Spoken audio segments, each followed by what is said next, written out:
Davinci, welcome to the Bitcoin Source. Thank you for taking time to come have this conversation. Can we start things off by having you introduce yourself to the world and to the audience? Well, my name is Davinci Jeremie. I've been in the Bitcoin since 2011. I've actually been doing YouTube videos since 2008, and talking about how our financial system is a big fraud. It's actually a con game or a confidence game where you believe that these paper notes, which have no value, has value. It gets value because they print it out of debt, and somebody needs to pay it back in order in order to get it back, they have to get it back and pay off their debts. And this is how our system works. So there's always more debt in the system than there actually is money. And so this is an unfair system. This system makes a slave out of all of us, because anybody who can print money, they're actually getting it for free, and you're working for it, so you are a slave to them. And when you hear that, it doesn't really shock you. We're comfortable. We got education, healthcare, and all that kind of stuff. So why rock the boat, right? Why? Because the reason why you got to rock the boat is because slowly and surely your wealth and your standard of living is being degraded over time, and that being sucked up to those people who have control the printing press. And not only that, it's not good people that control the printing press; they're really evil people. And so I discovered Bitcoin when somebody said, "Hey, what do you think about Bitcoin?" And I said, I thought it was a scam because I'm a software developer and I know that's not possible to make, right? You can't solve the double spending problem. So when I went to source code, I was like, oh, darn, that's not a scam. And then I did a YouTube video. So every once in a while, something comes along and makes poor people rich because they bought it really, really cheap. This is one of them, because this will be bigger than anything else that we've seen. Because think about this. There's only going to be 21 million. And there's more than 21 million millionaires. So not every millionaire can have one Bitcoin, and you get to buy it for $1 or less. And so I thought I was going to be the hero of my whole YouTube group, right, of gold and silver bugs. But no, they hated it. And yeah. And the rest is history. I did this video in 2013 telling them to buy it just $1 worth, and they refused. They didn't listen. So yeah, now that video is very famous. And I kind of want to unpack a couple things. So, was there any books, courses, people in the space that kind of inspired you early on in your tech career, your cryptocurrency blockchain career, that you could kind of rattle off for the audience? Well, Andreas Antonopoulos is because he's also a software developer, and he does speaking engagements and so forth. I think everybody's familiar with him. I have a lot of his books, and I read his books and stuff like that. So he's one of the top guys in the game for me. Also, I have to do an honorable mention for what's it called? For the book Creature of Jekyll Island, written by now I can't remember his name. It's on the top of my head, and it just went away. Anyway, so it'll come back to me. But yes, G. Edward Griffin. There it is. And yes, that book helped me, woke me up from the Matrix. Right after reading that book, I was like, the whole world changed for me completely. I got rid of all my retirement funds. I sold them all, and I got out of my debt of my house because I understood the system the way it is, and everything you do that they tell you to do is incorrect. Yeah, most definitely. And I'm a lot younger than you are, and just getting into Bitcoin and being familiar with it and just seeing the paradigm shift, me being a millennial, I'm like, wait a minute, I don't think Social Security is going to be around by the time I get to retirement. So I have to find a way to create a store of value that can't be, capitulated, seized, or, altered. And Bitcoin was just an aha moment for me. But Davinci, I really want to get into something you mentioned earlier, talking about your evangelism for Bitcoin in the early days of 2012, 2013. And I really want to talk about penetrating underpriced attention and hacking culture, which is essentially what you did. And my question to you is, what motivated you to tell everyone in 2013 to buy a minimum of $1 worth of Bitcoin versus just letting the laggers be laggers, keeping it to yourself, and just accumulating as much Bitcoin as you could? Initially, that was just anger at my audience that was hating on Bitcoin. But if you want to take a look at the underlying reason of why I started YouTube videos in the first place, because I'm an introverted programmer, that's more important. But before I answer that question, you mentioned something about Social Security, right? This has always been the case, right? The Social Security was not going to be there for the people from, people like me who was born as late as 1972. I'm 50 years old, right? Even, but I was born in Canada, but I was told many times throughout growing up that, don't count on your pension from the government. That's not going to be there because this can't work, right? so wait a minute, right? The government lied to you and scammed us, right? Taking us the money, right? And telling us that's going to be there, right? That's what they're saying. And what else did they lie to us? Oh, they said that there was weapons of mass destruction in some place. Then they also said, let's see here. That's right, that if we take this vaccine, we'll be safe. But actually, it was not. They lied to us. What else? What else could possibly they be lying to? I'll give you a hint. Everything! So whatever they've told you on television, turn it off, find another way. Right? Just do that. Okay.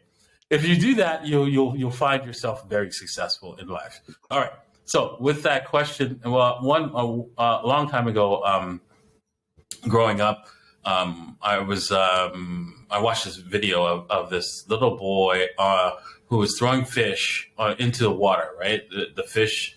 You see the beach, right, of fish everywhere because there was a storm the night before, and they all got beached and this little boy's just throwing these fish one at a time in the water, and this little girl comes up to the boy and said, "Hey, what you doing?" Right, and the boy says, "I'm trying to save the fish," and the girl looks on the beach on both sides and is like, "That's impossible. Did you see how many fish there are here? Right? What will it matter, right?"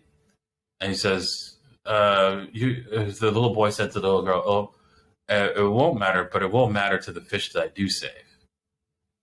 Right? And so that's the whole point, right? I knew that it probably wouldn't matter, right? But I would matter to the people that I did save, that I did manage to educate on our system and how to avoid it, how to increase their wealth without using all the BS systems that they tell you to use, right? Everything else is anything they tell you, anything the bank tells you, do the opposite, man. Just do the opposite. You'll be all right. Okay. So yeah, that's where that came from. And also another point is that, in my readings of what's called history, financial history, one of the key things that I came across was, in order for evil to persist, it only takes good men to do nothing. Yeah, that's like prophetic words right there. A lot of people are just so flummoxed, so confused, so lost. They don't really understand what their purpose is or why their money works the way that it works. And I think people such as yourself in this ecosystem are so important.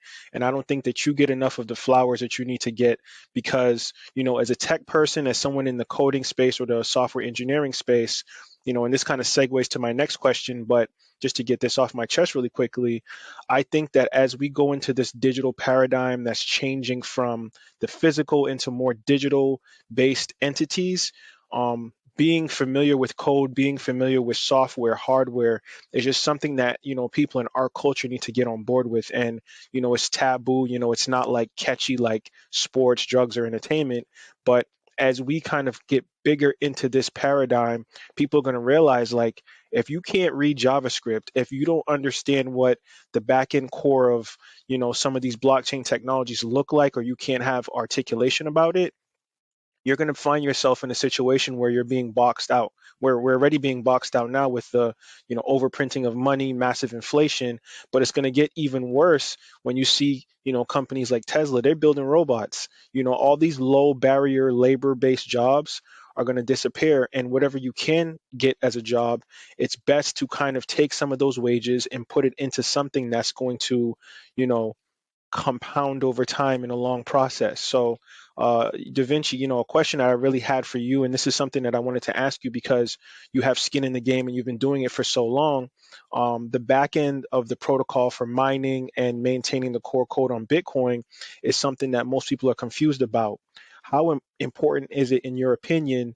Will coding skills be in the future that people that might be looking to venture into these kind of careers? So, how important is coding to you? Well, if you're going to go into this career, now here's the thing, right? You were talking about people getting boxed out. To stop if they don't get involved with this, and I have to kind of disagree. So here's why. If you're talking about career-wise, let's just say this was there was a big breakthrough in the medical industry, and everybody's going into the medical industry and going into like surgery and stuff like that, and this is where it's at, right?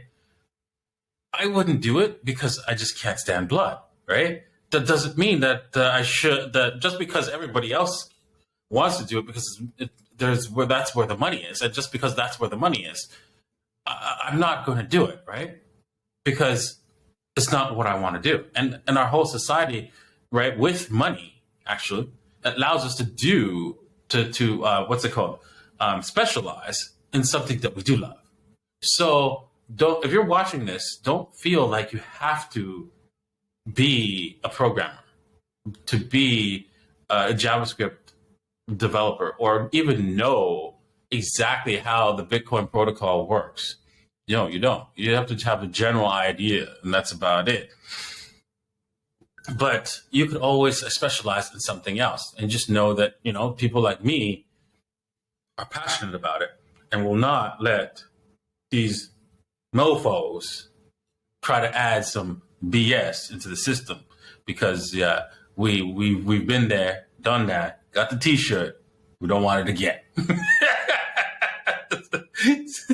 I really appreciate that because, I'll give you a little background. Like me, my wheelhouse, I really like to create content. I do a lot of writing. I've written for Bitcoin Magazine, Black Bitcoin Billionaires, the whole gamut.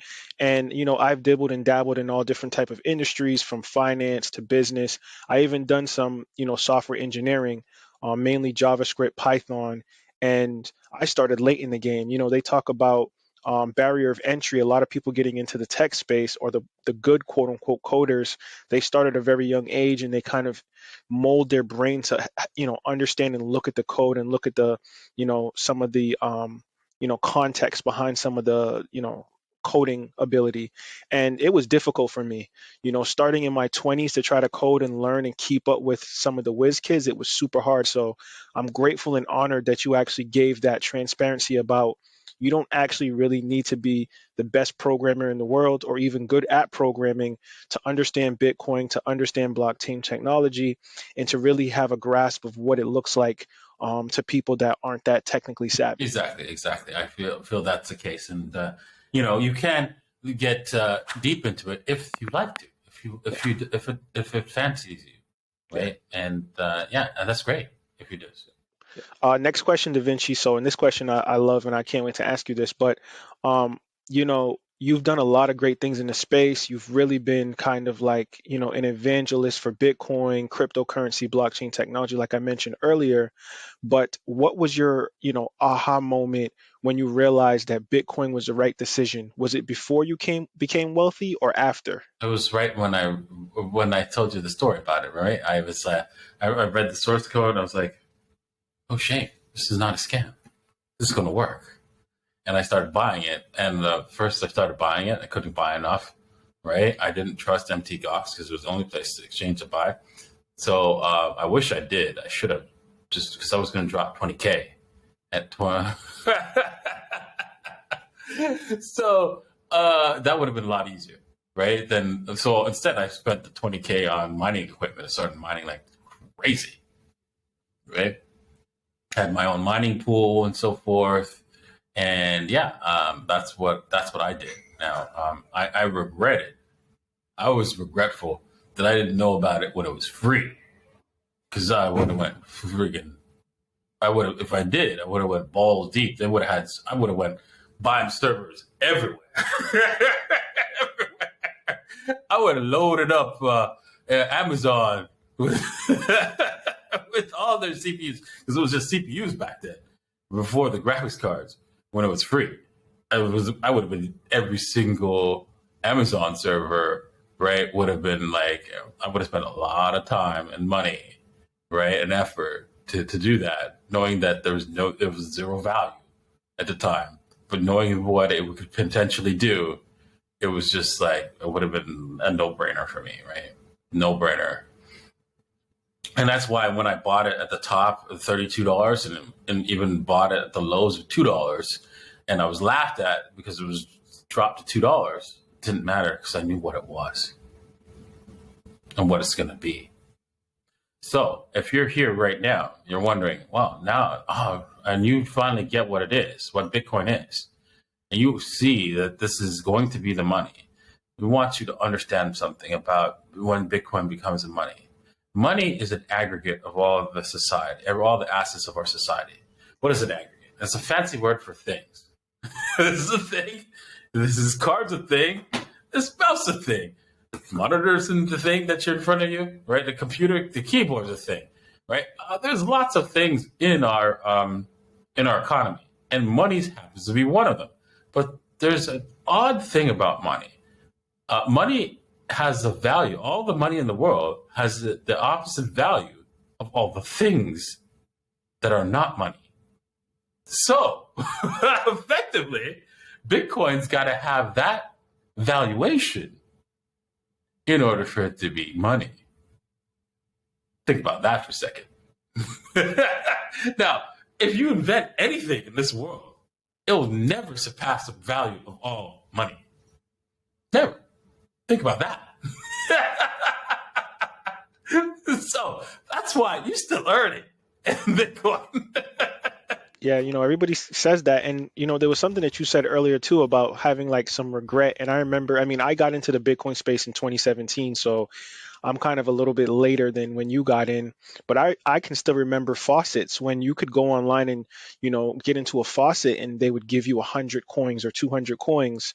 But my thing was, especially back then, you didn't have hardware devices, you didn't have ledgers or treasures. So it was like I got scared, because if you have 100 Bitcoin and it's just on your laptop, the moment that you have a software update, the hard drive gets fried, or you just lose the laptop, you don't know what you did with it, there goes all your money. So it's like we didn't have these easy places to kind of do cold storage. So I think a lot of people that got in early, they ended up losing a lot of their cryptocurrency because there was no safe place to really store a lot of these digital assets. And I think now is like the best time more than ever, because you have accessibility, education, and you have people like yourself that are teaching people like, hey, if you get into something early that is, has finite scarcity, it has, store of value, this is something that has low barrier of entry. There's no more like spooky white guy controlling, your ability to acquire these things. So now this is the best time in history to really get into something that, 10, 15 years down the road is really going to benefit you and reward you for, kind of taking the risk now. Exactly. And don't feel that, I can't afford a whole Bitcoin. Think about it in sats. Each Bitcoin is divisible by 100 million units, called a Satoshi. Just stack sats, right? To stack up those Satoshis, right? Just count how many Satoshis you got. And trust me, those things are going to be worth. People are going to be like, what? You got what? 100,000 Satoshis back then? In 2022? Man, you lucky. Yep, right? exactly. That's how it's going to be in 10 years, right? Yep. So, make sure you look at it that way, and don't look at it as, hey, I can't get a whole Bitcoin kind of deal. Yeah. Davinci, this is my last question. And, this podcast is really based around how people source their knowledge about Bitcoin, about blockchain technology. And my question to you is, what would be the best piece of advice that you would give an entrepreneur or someone just getting into the Bitcoin space that kind of wants to blaze their own trail, take a risk, and really, help society be better down the road by kind of getting into this technology as early as possible? Just do it, Nike, and get it. Just keep pushing, right? And don't be afraid to fail. Fail hard, fail fast, and just do it again, right? Just keep going at it until you become successful, and you will be successful. Yes, that's great advice, and I'm definitely going to take that advice into account. Davinci, this conversation has been great. I really, really enjoyed it. Could you give the world, the audience, your social media handles and any future endeavors that you might want to talk about on the show? Yes, well, you can find me on YouTube at Davinci J15. That's Davinci J15, right? You can find me everywhere if you just do a search on Davinci J15, whether it's Twitter, Google, or TikTok, Instagram, right? I'm very active on Instagram, TikTok, and Twitter, so make sure you follow me there as well. And yeah, that's where you can find me everywhere. Davinci J15, even DavinciJ15.com. Davinci Jeremie, once again, I really appreciate having this Bitcoin conversation with you. Have a good one. All right. Thank you. Cheers. Good night.